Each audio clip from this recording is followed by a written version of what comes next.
15 foods I always eat for fat loss, hormones and energy, especially after 50. Let's talk about food.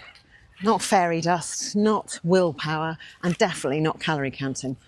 Calorie counting is based on outdated science, which should have been left back in 1890 when it was first thought up. Let's talk about real food. Because if you're over 50 and you're trying to lose stubborn fat and you're trying to balance your wayward hormones, heal chronic conditions, possibly diseases, and not feel like you're stuck in someone else's body, then it all starts with what's on your plate. I'm Voysey, and I help midlife men and women turn back the clock, literally, turn back time, rebalance their bodies and feel incredible again, all through eating real foods and making lifestyle choices that actually work. And Mikey and I are here today just outside Kew Gardens. You can see it there in the background, which apparently doesn't let dogs in. I didn't notice that when I booked my tickets on the website, so never mind. We'll just walk around the outside and we'll go to Richmond Park instead, where dogs are very welcome. So today I'm going to give you, squeeze under here, Mike, come on. Today I'm giving you 15 foods that I always eat for fat loss, good hormones and all-day energy. These are the foods I've relied on to get lean, stay strong and reverse decades of damage. So let's leap right in. Number 1, eggs, especially the yolks. The ultimate complete food, loaded with choline and vitamin B12, vitamin D, which as we know is a hormone, not just a vitamin, good fats and all 9 essential amino acids. I eat 5 or 6 of them at a time and I scramble them in ghee or butter. I love boiled eggs. You know, there's so many different ways to cook them. You can always throw an omelette together in 5 minutes, even when you've got limited ingredients. So why do I eat eggs? Well, they are high in protein, great for muscle support. The yolk fats are amazing hormone building blocks. The choline is excellent for brain and liver health. And as a pro tip, don't fear those yolks. You know, the idea that you would just eat an egg white omelette, just ridiculous, not necessary. Eat the whole thing, because the yolk, that's where the gold is. Number 2, ground beef, minced beef. It's affordable, which is really important in this age of ever-rising food prices. It's rich in iron, zinc, vitamin B12, and it's a complete protein. That means it contains all the essential amino acids that your body needs to turn it into muscle, enzymes, hormones, and lay down bone mass. And the repair materials, these repair materials, and the repair materials that are going to keep you running like a well-oiled clock. Ground beef. Beef is great for metabolism, great for the thyroid, and for muscle repair, and it's easily digestible if it's well cooked. And yes, even for breakfast. The Japanese don't have a separate meal at breakfast time. They just eat the same food any time of the day, and I think that's a really good thing to embrace, but particularly if you're trying to increase your protein. You don't want to be eating a breakfast that's just carb-based for so many reasons other than just increasing protein. One of them being it will spike your blood sugar sky high, and then it's hard to get it down, and you're hard to get off the blood sugar roller coaster then for the rest of the day. Sciencey bit, red meat increases ferritin, which helps your thyroid hormones do a better job. There's a cricket match going on behind me if you're wondering what all the racket's about. And this pub is called The Cricketers. Don't fear red meat. We've been told so much bad stuff about it over the years, even that it causes diabetes. It absolutely doesn't. It's all just it's all that negative stuff about red meat. It's a helicopter. Do you think it followed me from Andorra? All that negative stuff about red meat has been disproven. It's super good for you. Number 3, sardines, my favourite, or mackerel. Very similar nutrition profile. Tiny tins, giant benefits. They contain your omega-3s. They contain calcium, especially if you eat the bones from sardines. They're sort of soft, aren't they? And you can just crunch them up if you like sardines. They contain iodine, they contain protein, all in one little cheap can. Although not as cheap as I remember when I was a child, sardines being about 12p.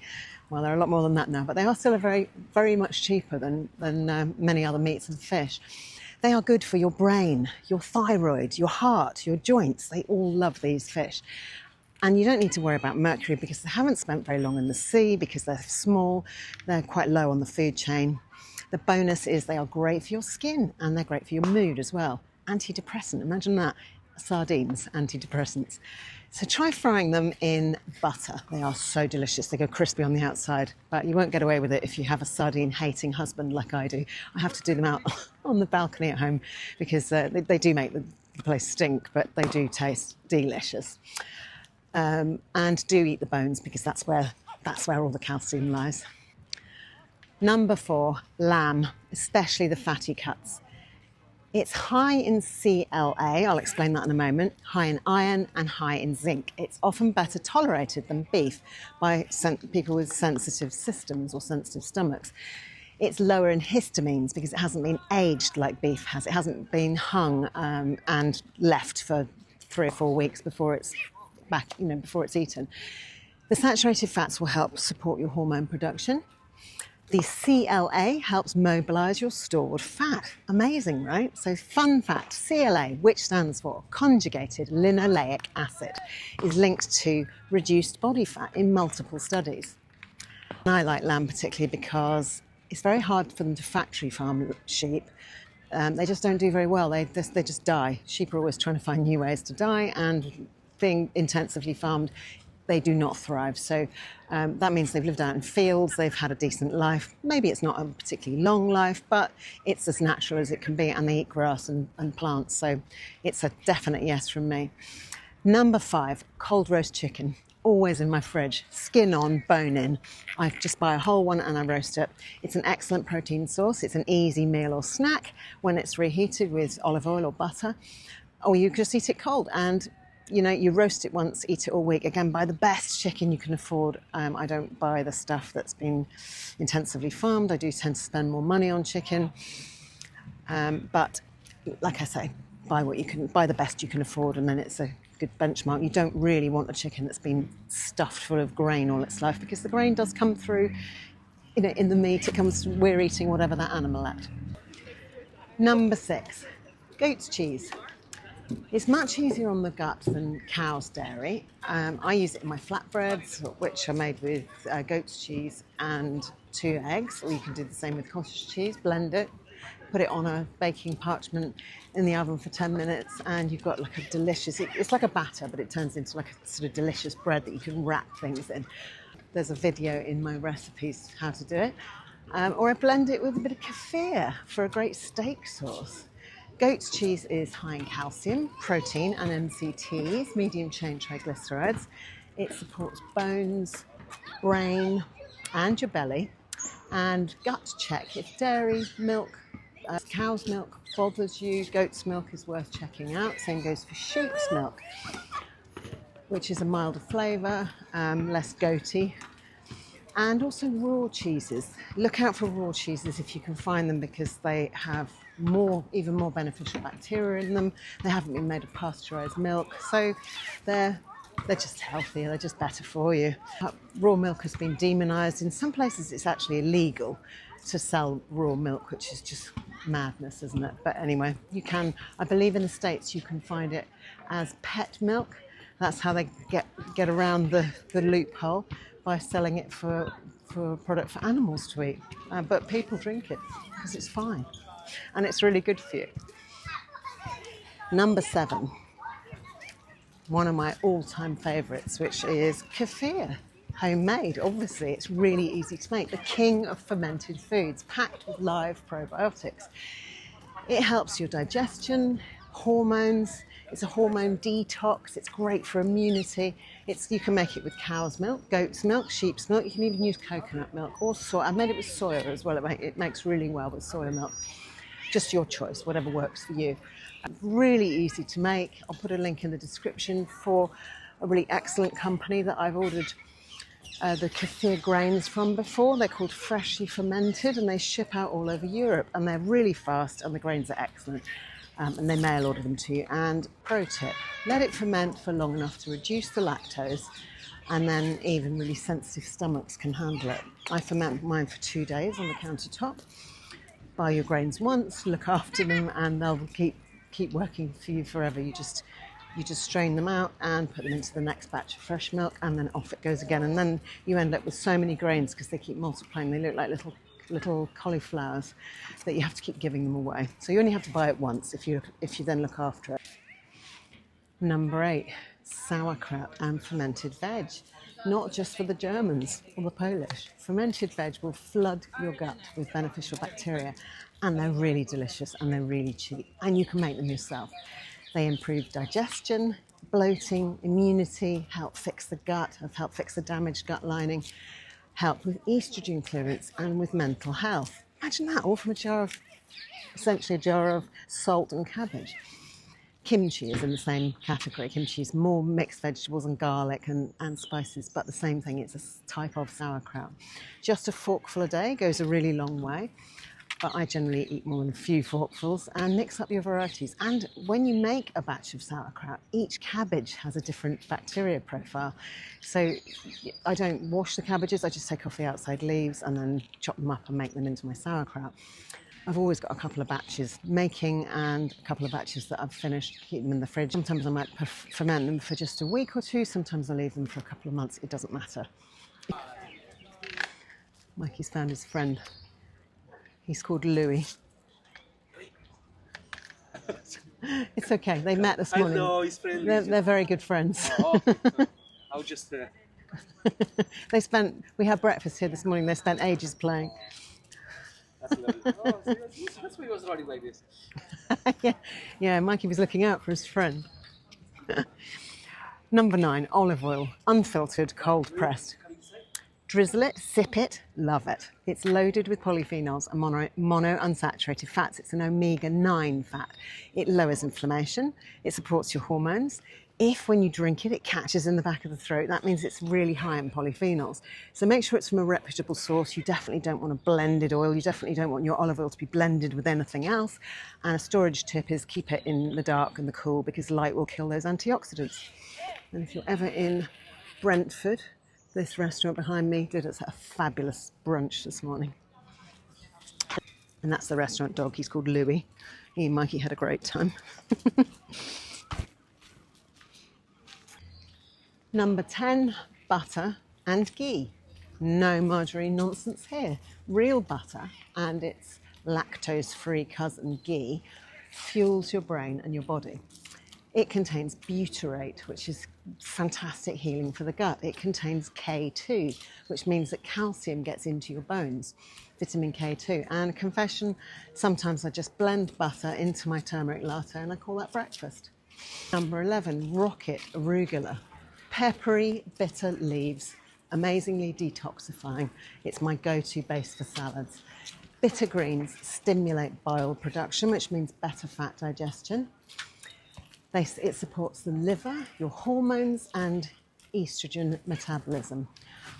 Midlife magic, bitter is better. If you're struggling with digesting enough protein, if you struggle with your feeling like you just can't digest efficiently, then increase your bitter foods because that will help you increase your production of stomach enzymes to digest everything more successfully. Number 12, courgettes and mushrooms sautéed with oil or olive oil or ghee. They are my go-to veggies. I love them. They're low in oxalates, they're rich in prebiotics and rich in fibre. Vitamin D tip, leave the mushrooms in the sun for 30 minutes. They will absorb more UV light because they're still alive and then they will produce more vitamin D. That's amazing, isn't it?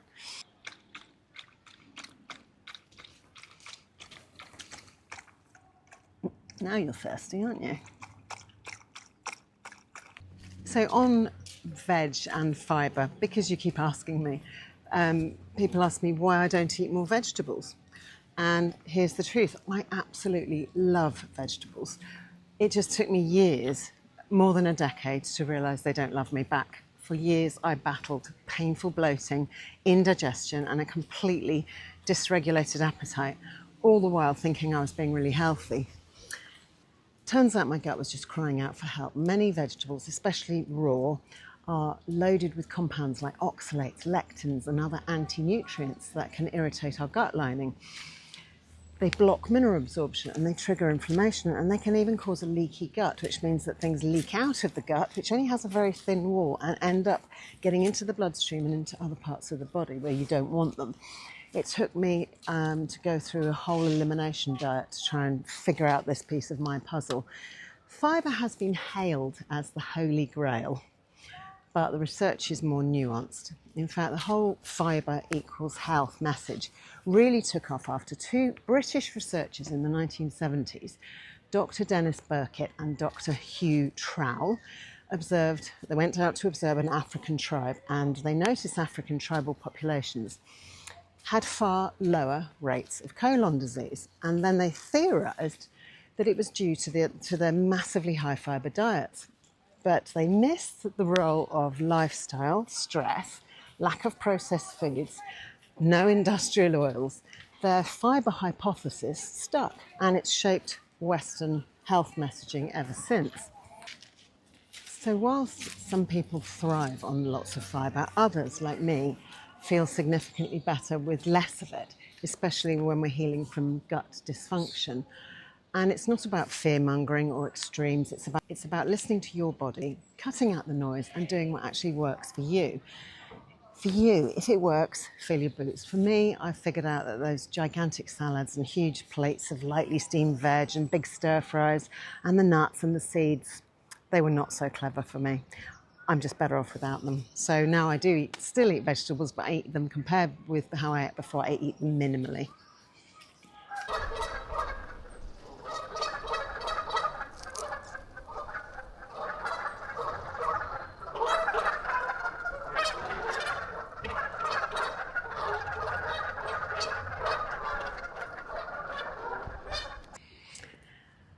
Number 13, macadamia nuts, occasionally. Not an everyday food, but when I want a snack, these win. Because they are low in oxalates, they're high in monounsaturated fats, and they are minimal anti-nutrients compared with almonds or cashews or peanuts. Cashews and peanuts aren't even actual nuts, they are ground nuts, and they're completely different. They're not tree nuts. A little bit of caution to apply is that portion matters. Nuts should be a treat, not a habit. Don't eat them in the handful. Don't eat them by the bucketful. They're not doing any favours, and they will certainly not help your weight loss efforts. And number 14, dark chocolate. It's rich in magnesium, high in flavonoids and peace of mind. It helps curb your cravings. It contains antioxidants for brain and mood. Check the label. You don't want any lecithin, that's hard to say, and you don't want any seed oils. So choose a good organic brand, and you'll be on the right track. Number 15, herbal tea, and sometimes real tea. My snack replacement. It's the ritual, that it gives you hydration, and it's satisfying. Great for digestion, good for the mood, good for your metabolism. No sugar, no snack attack. Late morning, I'll have a coffee. I've managed to just move coffee to late morning, not have it first thing because it spikes cortisol. I blend it with butter. I don't have milk in coffee, but I'll blend it with butter. And in the afternoon, I might have a black tea, like an Earl Grey, but I'll just put a couple of spoonfuls of cream in it. Tea does contain arsenic. Studies have shown that tea, all of it, doesn't matter where it's grown, it seems to absorb arsenic. It's in the leaves. So I feel like 1 cup a day is probably not going to kill me. So let's just touch on 3 healthy foods that are going to block your fat loss. Number 1, oat milk lattes. Absolute blood sugar bombs. Number 2, seed crackers. Hello, omega-6 overload. And number 3, snack bars labelled keto or high protein. These are going to cause digestive chaos and give you fake fibre. And if you'd like a video on this, comment below, because it's on my list to bring this to you. So if you've had an aha moment, give this video a like or share it with someone still stuck in snack bar land. And if you'd like more straight talking, no smoke and mirrors health tips, subscribe and hop onto my weekly free email, Stronger, Leaner, Smarter, where I go deeper and share insights I never post anywhere else. There's a link down in the description. If you're ready to take this further, start by putting these 15 foods in and watch what happens. Meanwhile, cheerio for now. Remember, nourish, don't punish, and if in doubt, scramble the eggs. And from Q in London, cheerio for now. Thank you so much for watching. I really appreciate you. If you like this video, you might also like one of these 2 next.